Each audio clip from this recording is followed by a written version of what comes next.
The South African presidency has finally told us on what date we as a nation will be going to the polls to vote in the 2024 national election. And now, millions of us South Africans now know a ton about a bunch of super famous celebrities who are implicated in stealing billions of rands from the national lottery. And brand new year, same old story in many South African universities, where once again there have been protests and there have been evictions and there have been crises of funding in many of South Africa's campuses that are seriously affecting many, many young people who just want to get a good education. Those are the big stories from the last 7 days that we're covering on this episode of News Worth Knowing.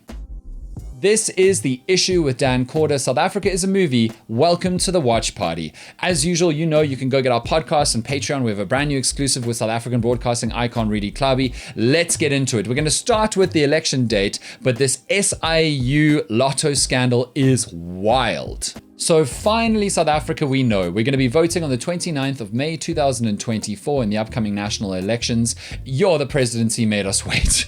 We've been asking for months when we're going to vote. It's almost felt like they hadn't decided yet. And frankly, I don't know necessarily if they wanted to tell us right now. Maybe they did. Maybe this was all part of the plan. And that's because just a few days ago, just a few days before the presidency finally told us what date we're going to be voting on, ANC Deputy President and South Africa's Deputy President, Paul Mashatile, had a wobble. Let's just say had a wobble at an ANC event. Come the 24th or around there of May, when we go to... Shame, Paul. He had that look, and you could see his feelings in the look. He had the look of someone who'd been told by his boss, just whatever you do in that client meeting, don't say this thing. And unfortunately, when you tell someone not to do something, it gets in the frontal lobe, and then they open their mouth, and then there it comes. But he said the 24th, and then you could see him stop and panicking, and he was thinking to himself, can I say something else? 24th birthday of my son. But we're going to be voting on the 29th of May as a country. You can still go register to vote, but this is so important. There is going to be a moment in the next few days when you can no longer register to vote because the presidency has told us what day we're voting on, but he still needs to get it gazetted in Parliament, and then that allows him to make the proclamation, essentially legally confirming that we're going to be voting on the 29th of May. But as soon as he does that, as soon as he proclaims, you cannot register to vote anymore. So I'm telling you right now, you might have minutes, you might have hours, you might have a day or less. If you still haven't done so, elections.org.za takes you less than 10 minutes. And if you're feeling hurtful and hopeless with this country and you just feel like there's no point and you're sick of politicians, then that's even more reason to vote, because the way that you take revenge and give punishment on politicians is to disempower them by voting against them for others so that they lose power, so that they lose positions and incomes. This is your opportunity for revenge and to take South Africa in a different direction. So just go register, less than 10 minutes, elections.org.za. All right. Next story, the Lotto scandal and the celebrities. South Africa, can you imagine going online to discover that the Special Investigating Unit is exposing you for stealing money from the lottery via infographics on Twitter? It's like Ouya Luta 99 for corruption. South Africa, welcome to Ouya Luta 99, the alleged corruption leaderboard, so that we can keep track of the biggest, most high-performing alleged looters in South Africa. Every single week, we will accept new entrants into the chart and we will place them where on the list they sit, maybe even top 3. Now, of course, if any alleged corruptors are proven to be innocent, they will drop out of the leaderboard. And every single week, you can submit your new alleged Luta 99s for consideration. And in this debut week of Ouya Luta 99, we have big news from the Lotto scandal, because coming in at number 3 in our first ever episode with an impressive 140,000 allegedly looted rands, it's fashion designer Tula Sydney. Well done, Tula. Coming in hot at number 2 this week, fresh off of those SIU infographics on Twitter with a very impressive 2.35 million, it is Terry Peto. But when it comes to gold medal top of the charts for this week, there can only be one. He is top 2 and most definitely not 2 with an extraordinary 60 million rand. Give it up for music legend Arthur Mafokate. So that's the top 3 for this first episode. Tune in next week as we add new names to our Ouya Luta 99 alleged corruption leaderboard and find out if any of these podium placing finishes for the week are proven to be innocent, in which case they'll fall off the chart. And to all of our alleged looters, a looter continua. Here's how the lotto scandal seems to have worked. When we all go and buy tickets to enter the lottery, they take all of the money from all of the purchased tickets, and then they set aside a portion of that money for winnings for the people whose numbers come up on their balls. Balls come up on their numbers? Their numbers come up on balls. You know what I mean. It sounds wrong, you know what I mean. And the rest of the money is given to the National Lotteries Commission, because the true reason why the lotto exists is it's a fundraising tool. Raise money that it can then use to put into worthwhile projects that are seen as beneficial for South Africa, developing communities, helping the nation. Since 2020, the Special Investigations Unit, the SIU, has flagged tons and tons of dodgy-looking deals, dodgy-looking contracts between the National Lotteries Commission and a bunch of project leads and NGOs who are supposed to be doing projects for the good of the country.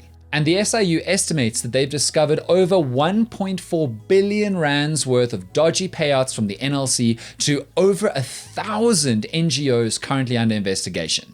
It seems like connected people have been applying for lottery funding and have actually set up shell companies, NGOs that actually do nothing, in order to apply for funding by pitching projects to the NLC, and then the NLC pays out money, and that money goes straight into all of these people's pockets, and that's how they've been stealing the lotto money. And now the SIU must have got a new social media manager, or at least they've changed strategies, because in the last week they've started releasing infographics of exactly how the money is being spread around, which we think is fabulous, because when it's all, the details are lost in court documents and then they're in articles, maybe but they're behind paywalls or the articles drift away over time. It's just not an effective means of communicating what has been discovered to South Africa. But now the SIU is releasing the receipts through their Twitter account. And finally, the new academic year has been a massive mess for tens of thousands of students at universities and colleges across South Africa, because once again, there are widespread protests at the National Student Financial Aid Scheme, Nfas, not providing the money that it owes students who are beneficiaries of the system on time. And Nfas is in an even bigger mess than usual right now, because halfway through last year, they tried to switch to a new form of payment system that firstly just didn't work and left students literally starving without food during exam season at the end of last year. And secondly, it's now been discovered was mired in corruption. I should have put that on our Ouya Luta leaderboard.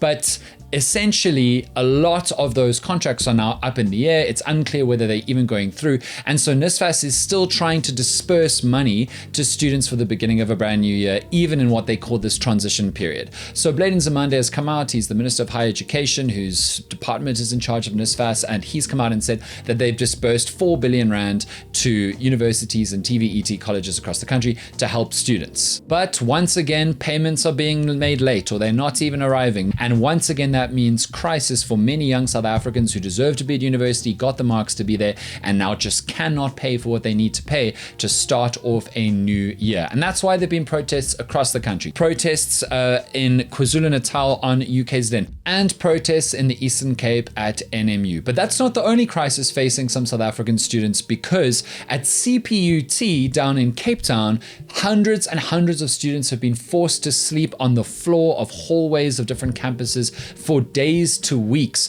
because they all arrived expecting accommodation, and some of them say it's because of a mess up in the application form, where on your application form, if you needed residential accommodation from the university, you had to tick in that box. But many people didn't realize that even beyond doing that, you also had to apply to a residence application form. And so CPUT says that they've got over 60,000 applications for only 13 to 15,000 beds, and their accommodation is now full. So total crisis there. And if you're trying to go to Tux, the University of Pretoria, you may not even have been able to get onto campus this week, because staff members of the University of Pretoria have gone on strike over a wage dispute with the university. And crises affecting university students should be a national conversation every time they happen. But they've already become normalized and are just a part of the beginning of the year in South Africa, which I think is outrageous. Like, if you've been able to collect the money and get the marks or apply for the money on top of your marks to actually go and get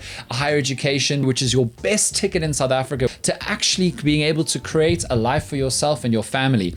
And then messes like Nfas and corruption and government incompetence and disruptions within universities and incompetence within universities, those should be a scandal. And I really wish that this thing of upset rhythms of university life and the effects on university students of these dysfunctions that are not of their own making, not their own fault, I wish that they were national political conversation. I wish that this was an enormous issue going into the 2024 election, and political parties were coming out to say what they would do to solve these yearly crises that always occur time and time again. And so if you agree with me, let's try and force this conversation. Let's try and make more people consider what a big deal this should be and how not normal, how unacceptable this should be, such that political organizations actually care enough to run on a ticket partially about how to fix the university education system. So that's news worth knowing for the last 7 days on the issue with Dan Corder. Thank you so much for watching. We'll be back in a few days' time, just on the other side of the weekend. We'll have a Monday episode,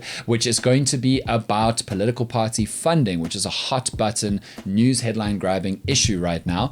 And if you have a second, go check out our Patreon. It's where we do exclusive expert interviews, one every single week on big issues facing South Africa. And you can get access to all of those interviews, those weekly interviews, for less than 100 Rand a month. Our latest interview is with broadcasting icon Redi Klawi, and we've asked her a ton about what she's seeing happen in these elections, what has been significant in previous elections, and so how she sees this election unfolding, similarities with old ones, and brand new elements that she thinks could make this a really disruptive 2024. Thanks for watching.